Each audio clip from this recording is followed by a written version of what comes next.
പ്രിയ കൂട്ടരെ, ഇടുക്കി ജില്ലയിൽ ഇടുക്കി താലൂക്കിൽ അയ്യപ്പൻകോവിൽ ഗ്രാമപഞ്ചായത്തിൽ ഉൾപ്പെട്ടു വരുന്ന ഒരു ഗ്രാമമാണ് അയ്യപ്പൻകോവിൽ. പതിറ്റാണ്ടുകളുടെ ചരിത്രമുറങ്ങുന്ന ഹൈറേഞ്ചിലെ ആദ്യകാല കുടിയേറ്റ സ്ഥലമാണ് അയ്യപ്പൻകോവിൽ. പെരിയാർ നദിക്ക് കുറുകെ അയ്യപ്പൻകോവിൽ പഞ്ചായത്തിനെയും കാഞ്ചാർ പഞ്ചായത്തിനെയും തമ്മിൽ ബന്ധിപ്പിക്കുന്ന തൂക്കുപാലം മനോഹരമായ കാഴ്ചയാണ്. ഏതാണ്ട് 75 വർഷം മുൻപ് ഹൈറേഞ്ചിലെ ഏറ്റവും വലിയ ടൗണായിരുന്നു അയ്യപ്പൻകോവിൽ. മലയോര മേഖലയുടെ പല ഭാഗങ്ങളിലേക്കും കുടിയേറ്റം നടന്നത് അയ്യപ്പൻകോവിൽ കേന്ദ്രീകരിച്ചാണ്. 1950കളിൽ ഇവിടെ 2 കിലോമീറ്ററോളം ദൂരത്തിൽ വഴിയുടെ ഇരുവശങ്ങളിലും ധാരാളം കടകളും cinema theatre, police station, post office, police camp തുടങ്ങി നിരവധി കടകളും സർക്കാർ സ്ഥാപനങ്ങളും ഏതാണ്ട് 2 കിലോമീറ്റർ ദൂരത്തിൽ ഈ അയ്യപ്പൻകോവിലിൽ ഉണ്ടായിരുന്നു. 1960കളിൽ അയ്യപ്പൻകോവിൽ ചന്തയിൽ വൻ ജനത്തിരക്ക് ഉണ്ടായിരുന്നു. ആയിരക്കണക്കിന് ആളുകളാണ് മറ്റ് കുടിയേറ്റ മേഖലകളിൽ നിന്നും ഓരോ ആഴ്ചയും അയ്യപ്പൻകോവിലിൽ വന്നുപോയിരുന്നത്. ഇടുക്കി ജില്ലയുടെ ആദ്യകാല കുടിയേറ്റ മേഖലകളായ തോപ്രാംകുടി, പ്രകാശ്, ചെമ്പപ്പാറ, തങ്കമണി, കാമാക്ഷി, ഇരട്ടയാർ, കട്ടപ്പന, വള്ളക്കടവ്, കൽത്തൊട്ടി, കാഞ്ചാർ പ്രദേശങ്ങളിലെ കുടിയേറ്റ കർഷകരെല്ലാം ആഴ്ചയിലൊരിക്കൽ കാട്ടുപാതയിലൂടെ, അതായത് അന്ന് റോഡും കാര്യങ്ങളൊന്നുമില്ല, ഈ ആനത്താര അല്ല കാട്ടുപാതയിലൂടെ അയ്യപ്പൻകോവിലെത്തി ആവശ്യ വസ്തുക്കൾ വാങ്ങി തിരികെ പോകുന്നതായിരുന്നു പതിവ്. ഇടുക്കിയുടെ മലകളും താഴ്വരകളും കുടിയേറ്റത്തിൻ്റെ പ്രദേശങ്ങളാണ്. അത് സമീപകാലത്തൊന്നും ആരംഭിച്ചതല്ല. ശിലായുഗം മുതൽക്കേ ഇവിടേക്കുള്ള കുടിയേറ്റത്തിൻ്റെയും ചരിത്രം തുടങ്ങുന്നു. ഇടുക്കി ജില്ലയുടെ വിവിധ പ്രദേശങ്ങളിൽ താമസിക്കുന്ന ഗോത്ര ജനതയുടെ പൂർവികർ ഏകദേശം 6 നൂറ്റാണ്ടുകൾക്ക് മുൻപ് സമീപ പ്രദേശങ്ങളിൽ നിന്നും മലമുകളിലേക്ക് കുടിയേറിയവർ ആണ്. 1.25 നൂറ്റാണ്ട് മുൻപ് ബ്രിട്ടീഷുകാർ മൂന്നാർ മലയുടെ താഴ്വരയിൽ എത്തുമ്പോഴും അഞ്ചനാടൻ ഗ്രാമങ്ങളുണ്ടായിരുന്നു. 1870കളുടെ അവസാനം മൂന്നാർ മലമുകളിലെത്തിയ JD മൺറോ അന്ന് മറയൂർ, കാരായൂർ, കാന്തല്ലൂർ, കീഴാന്തൂർ എന്നിവിടങ്ങളിൽ ഉണ്ടായിരുന്ന ജനങ്ങളെപ്പറ്റി കൃത്യമായി രേഖപ്പെടുത്തിയിട്ടുണ്ട്. 1902 സെപ്റ്റംബർ 12-ാം തീയതിയിലെ രാജവിളംബരമനുസരിച്ച് ഇടുക്കി ജില്ലയിലെ കർഷകർക്ക് കൈവശം വച്ചിരിക്കുന്ന ഭൂമിക്ക് സ്ഥിരമായ കൈവശാവകാശം നൽകാൻ തീരുമാനിച്ചു. ഹൈറേഞ്ചിലേക്കുള്ള കർഷക കുടിയേറ്റത്തിൻ്റെ കവാടം എന്ന് പറയുന്നത് ഉപ്പുതറയാണ്. ഇപ്പോഴത്തെ ഉപ്പുതറ പണ്ട് താന്നിമൂട് എന്നാണ് അറിയപ്പെട്ടിരുന്നത്. ഉപ്പുതറ അയ്യപ്പൻകോവിൽ മേഖലകളിൽ ധാന്യകൃഷി നടത്താൻ തിരുവിതാംകൂർ സർക്കാർ അനുവാദം നൽകിയതോടുകൂടി മലയാളികളായ അധ്വാനശീലരായ കർഷകർ മീനച്ചിൽ, പാല, പൂഞ്ഞാർ മേഖലകളിൽ നിന്നും കുടിയേറ്റം ആരംഭിച്ചു. അങ്ങനെ ആദ്യകാലത്ത് ഉപ്പുതറയിൽ എത്തിയ പ്രമുഖ കർഷകർ എന്ന് പറയുന്നത് Mecheri family, Karuvanplakkal family, Puthiyath family, Kanakkali family, Kuzhiyadiyil family, Kaithakkal family, Parappurath family, Valumel family തുടങ്ങി കുറേ ആളുകളാണ് ആദ്യകാലത്ത് ഉപ്പുതറയിൽ, അതായത് ആദ്യകാലത്ത് താന്നിമൂട് എന്നും ഇപ്പോൾ ഉപ്പുതറ എന്നും അറിയപ്പെടുന്ന പ്രദേശത്ത് കാട് വെട്ടിത്തെളിച്ച് കൃഷി ആരംഭിച്ചത്. ആദ്യകാലത്ത് താന്നിമൂടെന്നും ഇപ്പോൾ ഉപ്പുതറ എന്നും അറിയപ്പെടുന്ന പ്രദേശത്ത് കാട് വെട്ടിത്തെളിച്ച് കൃഷി തുടങ്ങിയതോടെ ഹൈറേഞ്ചിലേക്കുള്ള ആധുനിക കുടിയേറ്റത്തിൻ്റെ ചരിത്രം ആരംഭിച്ചു. ഇക്കാലത്ത് ഇവിടെ എത്തിയ ഓരോ കർഷക കുടുംബവും 10 മുതൽ 30 വരെ ഏക്കറോളം കാട് വെട്ടിത്തെളിച്ചാണ് കൃഷി ആരംഭിച്ചത്. 1927 ഒരു മലയാളം പ്രൈമറി സ്കൂൾ ഉപ്പുതറയിൽ ആരംഭിച്ചു. അതായത് ഉപ്പുതറയിലെ ജനസാന്നിധ്യം 1927 ആയപ്പോഴേക്കും അതിനൊത്ത് ശക്തിപ്പെട്ടിരുന്നു. 1932 കൈവശഭൂമിക്ക് പട്ടയം നൽകുന്നതിനുള്ള തീരുമാനം ഇവർക്ക് വൻ നേട്ടമാകുകയും കൂടുതൽ കർഷകർ ഹൈറേഞ്ചിലേക്ക് കൃഷിഭൂമി തേടിയെത്തുന്നതിന് ഇത് കാരണമാവുകയും ചെയ്തു. 1937 കാഞ്ചാർ പഞ്ചായത്ത് കേന്ദ്രീകരിച്ച് ഏലം കൃഷി ആരംഭിച്ചു. 1939 രണ്ടാം ലോകമഹായുദ്ധം ആരംഭിച്ചതോടുകൂടി ഭക്ഷ്യക്ഷാമം ഈ മേഖലയിലെല്ലാം രൂക്ഷമായി. ഏതാണ്ട് 1942 ഇടുക്കിയുടെ വിവിധ പ്രദേശങ്ങളിൽ കർഷകരെ എത്തിക്കുക എന്ന ഉദ്ദേശത്തോടു കൂടി പത്രങ്ങളിൽ പരസ്യം വരെ എത്തി. ഹൈറേഞ്ചിൻ്റെ വിവിധ മേഖലകളിലേക്കും കൃഷിക്കായി എത്താൻ താല്പര്യമുള്ള കർഷകർ വരികയാണെങ്കിൽ അവർക്ക് സ്ഥലം നൽകാം എന്ന് കാണിച്ചുകൊണ്ടുള്ള പരസ്യമായിരുന്നത്. ഇതേ തുടർന്ന് ഒരുപാട് കർഷകർ പല മേഖലകളിൽ നിന്നും ഹൈറേഞ്ചിലേക്ക് വരികയും 1946, 1950 കാലഘട്ടത്ത് ഇടുക്കി ജില്ലയിലെ വിവിധ മേഖലകളിൽ 10,000-കണക്കിന് ഏക്കർ സ്ഥലങ്ങൾ കർഷകർക്ക് പതിച്ചു നൽകി. 1940, 1950 കാലഘട്ടത്തിൽ കുടിയേറ്റ കർഷകരുടെ പ്രധാന താവളം എന്ന് പറയുന്നത് അയ്യപ്പൻകോവിലായിരുന്നു. ഇത് ഉപ്പാറ വഴി കടന്നു വന്ന കർഷകർ അവർ നല്ലൊരു ടൗണായി രൂപപ്പെടുത്തിയത് അയ്യപ്പൻകോവിലായിരുന്നു. 1950കളിൽ കോട്ടയത്തു നിന്നും പാലായിൽ നിന്നും അയ്യപ്പൻകോവിൽ ബസ്സുകൾ എത്തിയിരുന്നു. അന്നൊക്കെ അയ്യപ്പൻകോവിൽ വരെ റോഡുള്ളൂ, അതുകൊണ്ട് അവിടെ വരെ വാഹനങ്ങൾ എത്തുന്നു. ഗതാഗത യോഗ്യമായ റോഡ് അയ്യപ്പൻകോവിൽ വരെ ഉണ്ടായിരുന്നുള്ളൂ. 1960 ആയപ്പോഴേക്കും ഹൈറേഞ്ച് മേഖലയുടെ, അതായത് ഇന്നിപ്പം ഹിന്ദിക്കാർ ഞായറാഴ്ചകളിൽ കട്ടപ്പന ടൗണിലും പെരുമ്പാവൂർ ടൗണിലും ഒക്കെ ഇറങ്ങുന്നത് പോലെ 1960 കാലഘട്ടത്ത് ഹൈറേഞ്ചിലെ ജനങ്ങൾ ചന്തയ്ക്ക് ഇറങ്ങിക്കൊണ്ടിരുന്നത് അയ്യപ്പൻകോവിലായിരുന്നു. അതിനൊത്തത് അയ്യപ്പൻകോവിൽ വികസനങ്ങളുണ്ടായിരുന്നു. 2 കിലോമീറ്റർ ദൂരത്തിൽ ഒരു സിറ്റി എന്ന് പറയുമ്പോൾ അവിടുത്തെ ഒരു വികസനം അതിനൊത്തൊരു വികസനമായിരുന്നു. സിറ്റി എന്ന് പറയുമ്പോൾ ഇന്നത്തെ സിറ്റി പോലത്തെ സിറ്റിയല്ല, അന്ന് പുല്ലുമേഞ്ഞ കെട്ടിടങ്ങളൊക്കെ ആയിരുന്നു. അന്നത്തെ കാലഘട്ടത്തിൽ 1960കളിലെ സിറ്റി അതായിരുന്നു. അങ്ങനെ കർഷകരുടെ അധ്വാനത്തിന് ഫലമൊക്കെ കിട്ടി അവർ നല്ല രീതിയിൽ കൃഷിയൊക്കെ ചെയ്ത് അയ്യപ്പൻകോവിൽ മേഖല മുന്നേറി വരുന്ന സമയത്താണ് 1961 ഇപ്പോൾ ഈ വെള്ളം കിടക്കുന്നത് ഇടുക്കി അണക്കെട്ടിൻ്റെ ഭാഗമായിട്ടാണ്. ആ ഇടുക്കി അണക്കെട്ട് നിർമ്മാണത്തോട് അനുബന്ധിച്ച് അയ്യപ്പൻകോവിൽ പ്രദേശം, അതായത് അയ്യപ്പൻകോവിൽ പ്രദേശം അതിനോടനുബന്ധിച്ച് ചെറുതോണി ഇടുക്കി മേഖല വരെയുള്ള ഏതാണ്ട് 20 കിലോമീറ്ററോളം കുടിയൊഴിപ്പിച്ചു. ഈ പ്രദേശത്ത് സ്ഥിതി ചെയ്തിരുന്ന വ്യാപാര സ്ഥാപനങ്ങളും സർക്കാർ സ്ഥാപനങ്ങളുമെല്ലാം അടുത്ത സ്ഥലങ്ങളിലേക്ക് മാറ്റി സ്ഥാപിച്ചു. ഇതേ തുടർന്നാണ് കട്ടപ്പനയുടെ വികസനം ആരംഭിക്കുന്നത്. കുടിയിറക്കാനുള്ള നീക്കത്തിനെതിരെ വ്യാപകമായ പ്രതിഷേധമുണ്ടായി. എങ്കിലും സർക്കാരിൻ്റെ തീരുമാനം കുടിയൊഴിപ്പിക്കുക എന്നതായിരുന്നു. സർക്കാർ അതുമായി മുന്നോട്ട് പോയി. അന്നത്തെ മുഖ്യമന്ത്രിയായിരുന്ന പട്ടം താണുപിള്ളയും ആഭ്യന്തരമന്ത്രി പി.ടി. ചാക്കോയും ആയിരുന്നു. ഇതിൻ്റെ ഭാഗമായി സർക്കാർ സ്ഥാപനങ്ങളെല്ലാം മറ്റു സ്ഥലങ്ങളിലേക്ക് മാറ്റുകയും ജനങ്ങൾക്ക് മാറി താമസിക്കുന്നതിന് വേണ്ടി സാവകാശം നൽകുകയും ചെയ്തു. എന്നാൽ ജനങ്ങൾ ഇവിടുന്ന് ഇറങ്ങിപ്പോകാൻ തയ്യാറായില്ല. സർക്കാർ അനുവദിച്ച സമയത്തിനുള്ളിൽ അവർ ഇറങ്ങിപ്പോകാൻ തയ്യാറായില്ല. അവർ പ്രക്ഷോഭമായിട്ട് മുന്നോട്ട് പോയി. അതായത് ഈ അണക്കെട്ടിൻ്റെ ചിലപ്പം വരാതിരിക്കാം എന്നുള്ള ഒരു പ്രതീക്ഷയിൽ അവർ കുടിയൊഴിഞ്ഞു പോയില്ല. 1961 മെയ് 2-ാം തീയതി മുതൽ ബലം പ്രയോഗിച്ചുള്ള കുടിയിറക്കം ആരംഭിച്ചു. കേരളം കണ്ട ഏറ്റവും വലിയ കുടിയിറക്കായിരുന്നു ഇത്. 2 ആഴ്ച കൊണ്ട് എല്ലാവരെയും കുടിയൊഴിപ്പിക്കുവാൻ സർക്കാരിന് സാധിച്ചു. അതായത് 2 ആഴ്ച കൊണ്ട് ആ രീതിയിലുള്ള പ്രയോഗങ്ങളൊക്കെ ആയിരുന്നു അന്ന് നടന്നത്. അയ്യപ്പൻകോവിൽ മേഖലയിൽ നിന്നും കുടിയിറക്കിയവർക്ക് ഇടുക്കി ജില്ലയുടെ വിവിധ പ്രദേശങ്ങളിലായിട്ട് പകരം ബസ് നൽകി. കൂടുതൽ ജനങ്ങളെ കുമ്മിളിക്കടുത്തുള്ള അമരാവതിയിലേക്കാണ് പുനരധിവസിപ്പിക്കുവാനായി സർക്കാർ തീരുമാനിച്ചത്. പക്ഷേ അവിടെ വേണ്ടത്ര സൗകര്യങ്ങളില്ലാത്തതിനാൽ ആ സമയത്ത് മഴ എത്തുകയൊക്കെ ചെയ്ത് ആകപ്പാടെ അവരുടെ ദുരിത ജീവിതങ്ങളായിരുന്നു. അങ്ങനെയാണ് അവിടെ AKG വരികയും അവിടെ AKG സത്യാഗ്രഹം കിടക്കുകയൊക്കെ ചെയ്ത് അങ്ങനെ സമരങ്ങളൊക്കെ ഉണ്ടായത് ഇതുമായി ബന്ധപ്പെട്ടാണ്. ഇവിടെ നിന്ന് കഴിഞ്ഞാൽ നല്ലൊരു കാറ്റും ഇവിടുത്തെ ഒരു പ്രകൃതി ഭംഗിയൊക്കെ എന്ന് പറഞ്ഞു കഴിഞ്ഞാൽ നമുക്ക് മനസ്സിന് കുളിർമ നൽകുന്നതും, സമയമൊക്കെ കിട്ടുകയാണെങ്കിൽ എല്ലാവരും തന്നെ ഇവിടെയൊക്കെ വന്ന് ഒരു മണിക്കൂറൊക്കെ ഇരിക്കുകയാണെങ്കിൽ മനസ്സിൻ്റെ പിരിമുറുക്കം കുറയാനും ഒക്കെ സാധിക്കുന്നതാണ്. ഇടുക്കി ജില്ലയിലുള്ളവർ തന്നെ ഇവിടെ എത്താത്ത ഒരുപാട് ജനങ്ങളുണ്ട്. പിന്നെയും കൂടുതലും അന്യ ജില്ലകളിൽ നിന്നാണ് ഇവിടെയൊക്കെ എത്തുന്നത്. ഇതിൻ്റെ ഒരു ദൃശ്യഭംഗി ചില ദിവസങ്ങളിൽ വളരെ മനോഹരമായ കാഴ്ചകളാണ് ഇവിടെ വന്നാൽ കാണാൻ. പ്രകൃതി ഭംഗി, അതുപോലെ തന്നെ വള്ളത്തിലൂടെ സർവീസുണ്ട്, മീൻപിടുത്തക്കാരുണ്ട്. ഇവിടെ പ്രശസ്തമായ അയ്യപ്പൻകോവിൽ ക്ഷേത്രമുണ്ട്.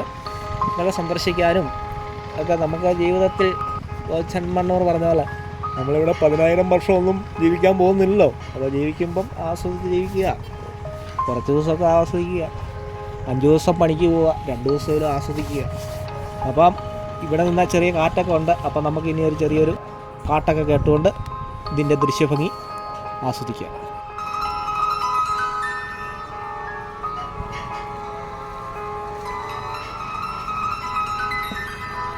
നോട്ടം കിട്ടിയില്ല ചേട്ടാ.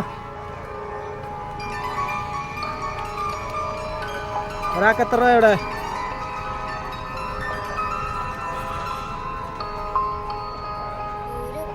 ഒരു ട്രിപ്പല്ല.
ഒരു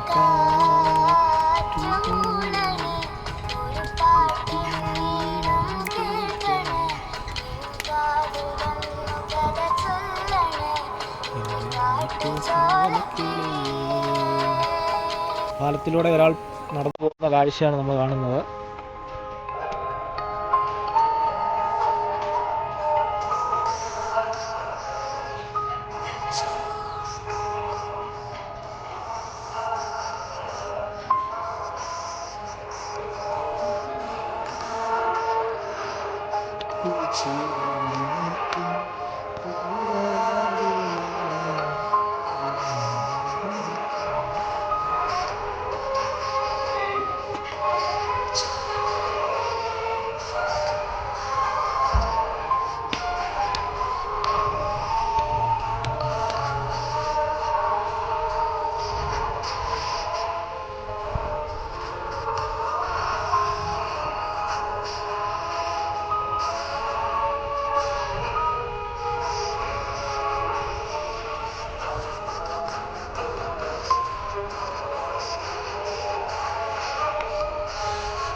അയ്യപ്പൻകോവിൽ പ്രദേശത്ത് ഇടുക്കി ഡാമിൽ നിന്നും വെള്ളം കയറുന്ന സമയം, അതായത് താഴെ കാണുന്ന ആ പാലം മൂടിപ്പോകും. അപ്പോൾ ഇതിൻ്റെ അടിയെല്ലാം നല്ല ഈ തൂക്കുപാലത്തിൻ്റെ തൂണിൻ്റെ അവിടെയൊക്കെ വെള്ളം കയറുന്നതാണ്. അപ്പം അങ്ങനെ വരുന്ന സമയത്ത് ജനങ്ങൾക്ക് അക്കരെ ഇക്കരെ പോകാനായിട്ട്, ഇക്കര പ്രദേശം ഇപ്പം നമ്മൾ നിൽക്കുന്നത് അയ്യപ്പൻകോവിൽ പഞ്ചായത്തും ഇതിൻ്റെ അക്കര കാഞ്ചാർ പഞ്ചായത്തുമാണ്. അപ്പം സ്കൂൾ കുട്ടികൾക്കും അതുപോലെ തന്നെ തൊഴിലാളികൾ മറ്റ് ജനങ്ങൾക്കൊക്കെ സഞ്ചരിക്കുന്നതിന് വേണ്ടി സർക്കാർ ഉണ്ടാക്കി കൊടുത്ത തൂക്കുപാലമാണിത്. ഇതിൻ്റെ നീളം എന്ന് പറയുന്നത് 200 മീറ്റർ നീളവും 1.2 മീറ്റർ, അതായത് 120 സെൻറ്റിമീറ്റർ വീതിയുമാണ് ഇതിനുള്ളത്. അത് നിർമ്മിച്ച കാലഘട്ടത്ത് പറഞ്ഞത് ഇതിൽ ഒരു സമയം 40 പേരെ കയറാവുള്ളൂ എന്നൊക്കെയാണ് പറഞ്ഞിരുന്നത്. പക്ഷേ അതിൽ കൂടുതൽ ജനങ്ങളൊക്കെ ചില സമയങ്ങളിൽ കയറുന്നുണ്ട്. അതായത് ഇവിടെ വെള്ളം കയറി കിടന്ന സമയത്ത് അമ്പലത്തിൽ ശിവരാത്രി നടന്നപ്പം 1-2 വർഷം മുന്നെയാണ് തോന്നുന്നു, അല്ലെ കൊറോണയ്ക്ക് മുന്നേ ആണോ. അപ്പം ജനങ്ങൾ ഈ രാത്രി ആകുമ്പോഴത്തേനും ഇവിടുന്ന് അങ്ങോട്ട് പോകുന്നു, അവിടെ നിന്ന് ഇങ്ങോട്ട് വരുന്നു. അപ്പോൾ ഈ തൂക്കുപാലം നിറച്ചും ആളാണ് നിൽക്കുന്നത്. 200 മീറ്റർ എന്ന് പറയുമ്പം എങ്ങനെയാണേലും 1 മീറ്ററിൽ ഒരാൾ വെച്ച് നിന്നാൽ പോലും 10-20 പേരുണ്ട്. അങ്ങോട്ടും ഇങ്ങോട്ടും പോകുന്നു. അന്നൊന്നും ഒന്നും ഉണ്ടാവില്ല. പക്ഷേ ഇവിടെ ചില സമയങ്ങളിൽ ആൾ കൂടുതൽ വരുന്ന സമയത്ത് പാലത്തെ കയറി നിൽക്കുന്നവർ അവിടെ കാഴ്ചകളൊക്കെ കണ്ട് നിൽക്കുമ്പം, കാഴ്ചകളൊക്കെ ആസ്വദിച്ച് നിൽക്കുമ്പം വീണ്ടും വരുന്നവരും ഇതേ കൂടെ കയറിപ്പോരും. അപ്പോൾ ജനങ്ങൾ കൂടുതലതിൽ ചില സമയങ്ങളിൽ കയറാറുണ്ട്. അത് നിയന്ത്രിക്കാനൊക്കെ ഉള്ള ആളുകളോ സംവിധാനങ്ങളൊന്നും ഇവിടെ ഇല്ല. അതൊക്കെ നമ്മൾ എപ്പോഴും ചക്കയിട്ടാൽ മുതൽ ചാവിയാലെന്ന് പറഞ്ഞ പോലെ അതൊക്കെ ഒരു കൺട്രോളിങ്ങിലൊക്കെ വരേണ്ടതാണ്. താഴെ കണ്ട പാലത്തിൽ വെള്ളം കയറുന്നല്ല, ഈ വെള്ളമൊക്കെ കാണുന്നത് ഇപ്പം ഇടുക്കി ജലവൈദ്യുത പദ്ധതി വന്നതുകൊണ്ടാണ് ഇങ്ങനെ ഈ തൂക്കുപാലമൊക്കെ ഇവിടെ ഉണ്ടാകാനായി ഉള്ള കാരണമായത്. ഇടുക്കി ജലവൈദ്യുത പദ്ധതിയുടെ നിർമ്മാണവുമായി ബന്ധപ്പെട്ട് അയ്യപ്പൻകോവിലെയും പരിസര പ്രദേശങ്ങളിലെയും ജനങ്ങളെ കുടിയൊഴിപ്പിക്കാൻ സർക്കാർ തീരുമാനിച്ചു.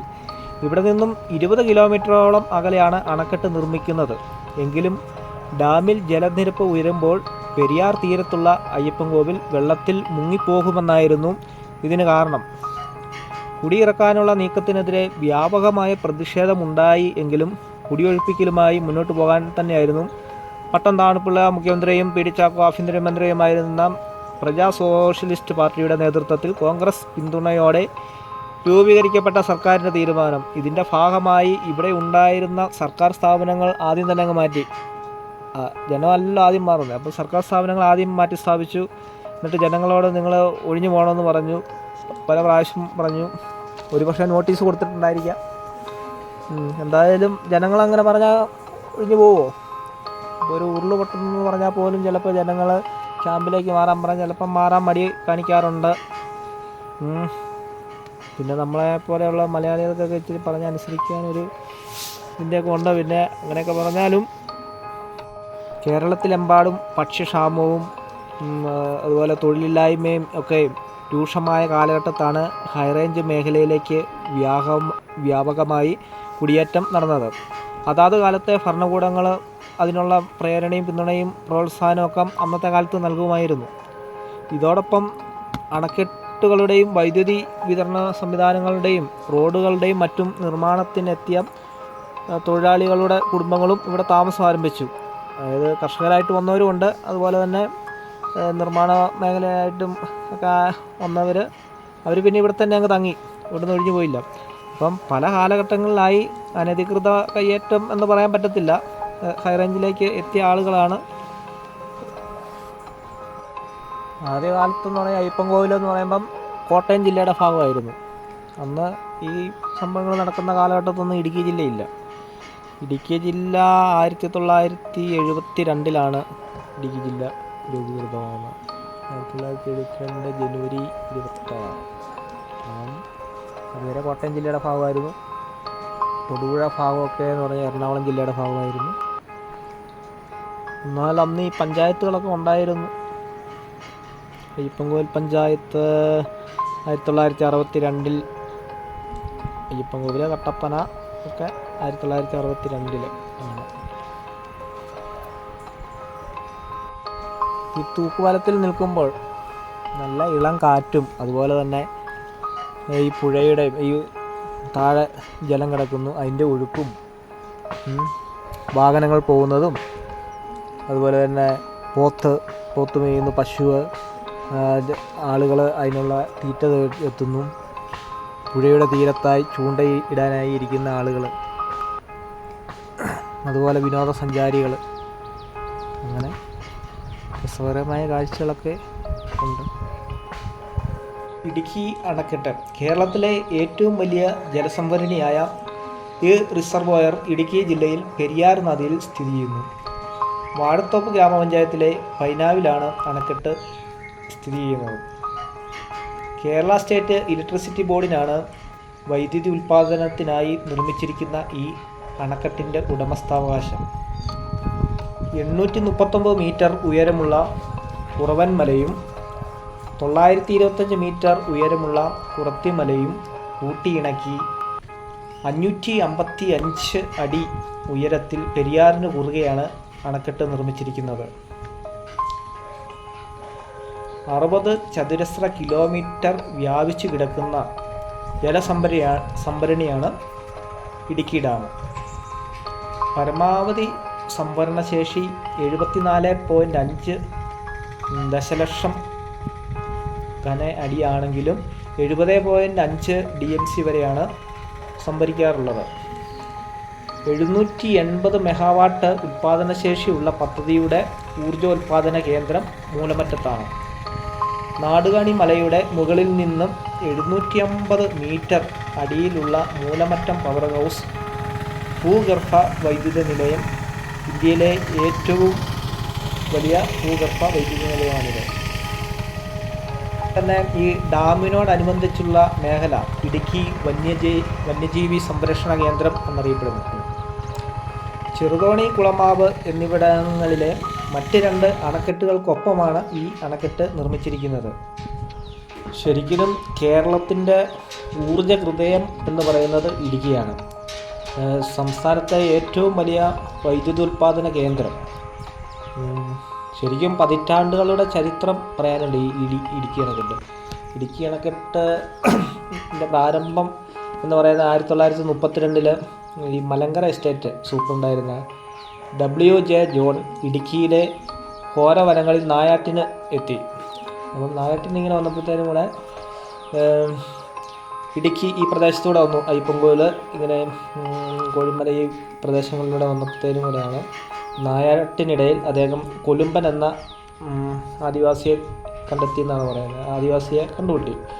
തുടർന്ന് അങ്ങോട്ട് കൊലുമ്പനൊപ്പം യാത്ര, അവർ രണ്ടും കൂടെ യാത്ര തുടങ്ങി. യാത്രയ്ക്കിടെ കുറവൻ കുറത്തി മലയിടുക്ക് ഈ ഇദ്ദേഹത്തിന് കാണിച്ചു കൊടുക്കുന്നത് കൊലുമ്പനാണ്. കാഴ്ചയ്ക്കിടെ ഈ പെരിയാറും നദിയും അതുപോലെ തന്നെ ഈ രണ്ട് മലകളും അദ്ദേഹത്തിന് എന്തോ മനസ്സിലൊന്ന് ഉടക്കി. അപ്പം ഇതിങ്ങനെ മനസ്സിൽ കടന്നിട്ട് അവിടെ അണക്കെട്ട് നിർമ്മിക്കുന്നതിൻ്റെ സാധ്യതകൾ കുറിച്ച് അദ്ദേഹം പിന്നീട് ആലോചിച്ച് വിലയിരുത്തിയതിന് ശേഷം അദ്ദേഹം തിരുവിതാംകൂർ സർക്കാരിന് റിപ്പോർട്ട് സമർപ്പിച്ചു. ഇതിനെക്കുറിച്ചൊരു പഠനമൊക്കെ നടത്തി. അത് ഈ WJ ജോണിൻ്റെ സഹോദരൻ ഒരു എൻജിനീയർ ആയിരുന്നു. അപ്പം ഇദ്ദേഹം അങ്ങേരുടെ അടുത്ത് ചെന്ന് ഇവർ രണ്ടും കൂടിയാണ് ഈ റിപ്പോർട്ട് തയ്യാറാക്കിയത്. ശരിക്കും സഹോദരനായിരിക്കാം റിപ്പോർട്ട് തയ്യാറാക്കിയത്. അപ്പം പെരിയാറിനെയും ചെറുതോണിപ്പുഴയും ബന്ധിപ്പിച്ച് ഡാം നിർമ്മിക്കണമെന്നാവശ്യപ്പെട്ട് പിന്നെയും നിരവധി റിപ്പോർട്ടുകൾ സമർപ്പിച്ചെങ്കിലും സർക്കാർ അംഗീകരിച്ചില്ല അത്. ഒടുവിൽ 1961 ഒരു അണക്കെട്ടിൻ്റെ രൂപകൽപ്പന തയ്യാറാക്കിയത്. 1963 കാലഘട്ടത്തിൽ കേന്ദ്ര ആസൂത്രണ കമ്മീഷൻ്റെ അംഗീകാരം കിട്ടി. നിർമ്മാണ ചുമതല സംസ്ഥാന വൈദ്യുതി ബോർഡിനെ ഏൽപ്പിച്ചു ഏറ്റെടുക്കുകയോ ചെയ്തു. കുറവൻമലയെയും കുർത്തിമലയെയും ബന്ധിപ്പിക്കുന്നതാണ് പ്രധാന അണക്കെട്ട്. പെരിയാറിൽ സംഭരിക്കുന്ന വെള്ളം ചെറുതോണി പുഴയിലൂടെ ഒഴുകി പോകാതിരിക്കാൻ ചെറുതോണിയിലും ഇതിനടുത്തുള്ള വെള്ളം നഷ്ടപ്പെടാതിരിക്കാനായിട്ട് കുളമാവിലും അണക്കെട്ടുകൾ നിർമ്മിച്ചു. ഏഷ്യയിലെ ആദ്യത്തെ ആർച്ച് ഡാം ആണെന്നാണ് തോന്നിയത്. പദ്ധതിയുടെ ആദ്യഘട്ടത്തിൽ ഏകദേശം 15,000-ഓളം തൊഴിലാളികൾ ജോലി ചെയ്തിരുന്നു. എന്നാൽ 1919 ഇറ്റലിക്കാരനായ ഒരു എഞ്ചിനീയർ ഒരു റിപ്പോർട്ട് സമർപ്പിച്ചതായിട്ടൊക്കെ പറയുന്നുണ്ട്. അതാണ് ആദ്യത്തെ റിപ്പോർട്ട്. ഇടുക്കി, ചെറുതോണി, കുളമാവ് എന്നീ 3 അണക്കെട്ടുകൾ നിർമ്മിച്ചാണ് വൈദ്യുതി ഉൽപ്പാദിപ്പിക്കുന്നതിനാവശ്യമായ ജലം സംഭരിച്ചു നിർത്തിയിരിക്കുന്നത്. പദ്ധതിയുടെ പ്രധാന അണക്കെട്ട് കുറവൻമലയെയും കുർത്തിമലയെയും ബന്ധിപ്പിക്കുന്നു. ഇതുമൂലം പെരിയാറിൽ സംഭരിക്കുന്ന വെള്ളം ചെറുതോണി പുഴയിലൂടെ ഒഴുകിപ്പോകാതിരിക്കാൻ ചെറുതോണിയാറിലും ഇതിനോടടുത്തുള്ള കിളിവള്ളിത്തോട്ടിലൂടെ വെള്ളം നഷ്ടപ്പെടാതിരിക്കാൻ കുളമാവിലും അണക്കെട്ടുകൾ നിർമ്മിച്ചു.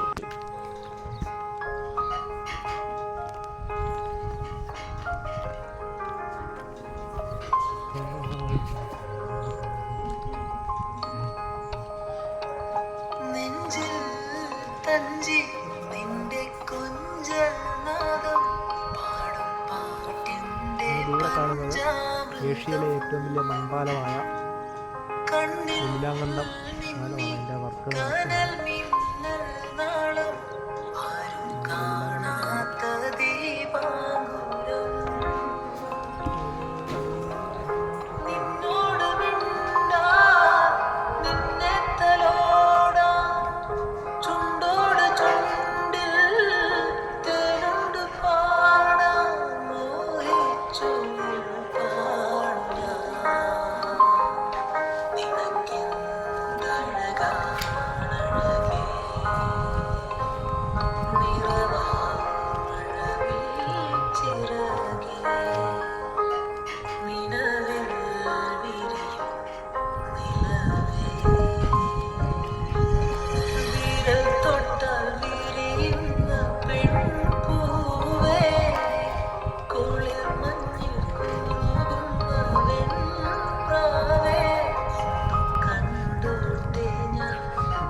ഇടുക്കി ജലവൈദ്യുത പദ്ധതിയുടെ നിർമ്മാണവുമായി ബന്ധപ്പെട്ട് അയ്യപ്പൻകോവിലെയും പരിസര പ്രദേശങ്ങളിലെയും ജനങ്ങളെ 1961 കുടിയൊഴിപ്പിച്ചപ്പോൾ ചിലർക്ക് പെരുവന്താനത്തിനടുത്തുള്ള RP കോളനി പോലെയുള്ള സ്ഥലങ്ങളിൽ ഭൂമി നൽകിയെങ്കിലും ഭൂരിപക്ഷം പേരെയും കുമ്മിളിക്കടുത്തുള്ള അമരാവതിയിൽ പുനരധിവസിപ്പിക്കാനായിരുന്നു സർക്കാരിൻ്റെ തീരുമാനം. എന്നാൽ ഇതിനുവേണ്ടി കാര്യക്ഷമമായ പദ്ധതി തയ്യാറാക്കുകയോ നടപ്പിലാക്കുകയോ ചെയ്തില്ലെന്നതാണ് യാഥാർത്ഥ്യം. അയ്യപ്പൻകോവിലിൽ നിന്നും കുടിയിറക്കിയ ആയിരങ്ങളെ വിവിധ വാഹനങ്ങളിലായി അമരാവതിയിലെ കാട്ടിലെത്തിച്ചു. കുടിയൊഴിപ്പിക്കപ്പെട്ടവരിൽ കുറഞ്ഞ സ്ഥലമുള്ള കുടുംബങ്ങൾക്ക് 1 ഏക്കർ വീതവും 1 ഏക്കറിനും 3 ഏക്കറിനും ഇടയിൽ ഭൂമിയുള്ളവർക്ക് തത്തുല്യമായ തോതിലും 3 ഏക്കറിൽ കൂടുതൽ ഭൂമിയുള്ളവർക്ക് 3 ഏക്കർ സ്ഥലവും 3 ഏക്കർ വീതവും കൊടുക്കണമെന്നായിരുന്നു വ്യവസ്ഥ. എന്നാൽ അമരാവതിയിൽ ഇത്തരം സൗകര്യങ്ങളൊന്നും ഒരുക്കിയിരുന്നില്ല.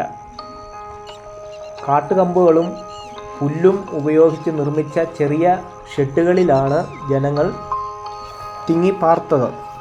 വൃദ്ധർക്കും ഗർഭിണികൾക്കും കൊച്ചു കുഞ്ഞുങ്ങൾക്കുമായിരുന്നു കൂടുതൽ ദുരിതം. മനുഷ്യരും മൃഗങ്ങളും ഏതാണ്ട് ഒരുമിച്ചാണ് കഴിഞ്ഞിരുന്നത് എന്ന് പറയാം. ഇതിനിടെ കാലവർഷം നേരത്തെ എത്തുക കൂടി ചെയ്തതോടെ ജനങ്ങളുടെ ബുദ്ധിമുട്ട് ഇരട്ടിയായി. ഇതോടൊപ്പം കോടമഞ്ഞും കാലവർഷ കാറ്റും ശക്തമായിരുന്നു. പല വിധത്തിലുള്ള രോഗങ്ങളും പടർന്നു പിടിച്ചു. ഇവർക്ക് വേണ്ട ഫലപ്രദമായ ചികിത്സ ഉറപ്പുവരുത്തുവാനും സാധിച്ചില്ല. പാർലമെൻറ്റ് സമ്മേളനം നടക്കുന്ന സമയമായിരുന്നു ഇത്. അതുകൊണ്ട് തന്നെ കമ്മ്യൂണിസ്റ്റ് പാർട്ടിയുടെ പ്രമുഖ നേതാവായിരുന്ന AK ഗോപാലൻ ഡൽഹിയിലായിരുന്നു. തിരിച്ചെത്തിയ അദ്ദേഹം അമരാവതിയിലെത്തി ജനങ്ങളുടെ ദുരിതം നേരിട്ടറിഞ്ഞതോടെ പ്രശ്നപരിഹാരം ഉണ്ടാക്കുന്നതുവരെ അദ്ദേഹം അനിശ്ചിതകാല നിരാഹാരം പ്രഖ്യാപിച്ചു. ജൂൺ 6-ാം തീയതിയാണ് AKജിയുടെ അമരാവതി നിരാഹാരത്തിന് തുടക്കമാകുന്നത്. 1961 AKജി സമരം ആരംഭിച്ചതോടെ അയ്യപ്പൻകോവിലിൽ നിന്നും കുടിയിറക്കപ്പെട്ടവരുടെ ദുരിത ജീവിതം സംസ്ഥാന വ്യാപകമായി ചർച്ച ചെയ്യപ്പെട്ടു. വിവിധ കക്ഷി നേതാക്കൾ അമരാവതിയിലെത്തി. പലരും അനുനയിപ്പിക്കുവാൻ ശ്രമിച്ചെങ്കിലും അദ്ദേഹം വഴങ്ങിയില്ല. ചിലരൊക്കെ പിന്തുണ അറിയിച്ച് മടങ്ങിപ്പോയി. മറ്റു ചിലർ അവിടെ താമസിച്ചു. ഇതിനിടെ ഫാദർ വടക്കൻ പ്രദേശം സന്ദർശിക്കുകയും AKജിയുടെ സമരത്തിന് പിന്തുണ പ്രഖ്യാപിക്കുകയും ചെയ്തു. ആഭ്യന്തരമന്ത്രി അദ്ദേഹത്തെ സന്ദർശിച്ചു. സർക്കാർ തലത്തിൽ പലതരത്തിലുള്ള ചർച്ചകൾ നടന്നു. ഒടുവിൽ അമരാവതിയിലെ ജനങ്ങൾക്ക് കൂടുതൽ ഭൂമിയും സാമ്പത്തിക സഹായവും ഭക്ഷ്യവിതരണ പദ്ധതിയും പോലുള്ള സഹായങ്ങൾ പ്രഖ്യാപിച്ചു.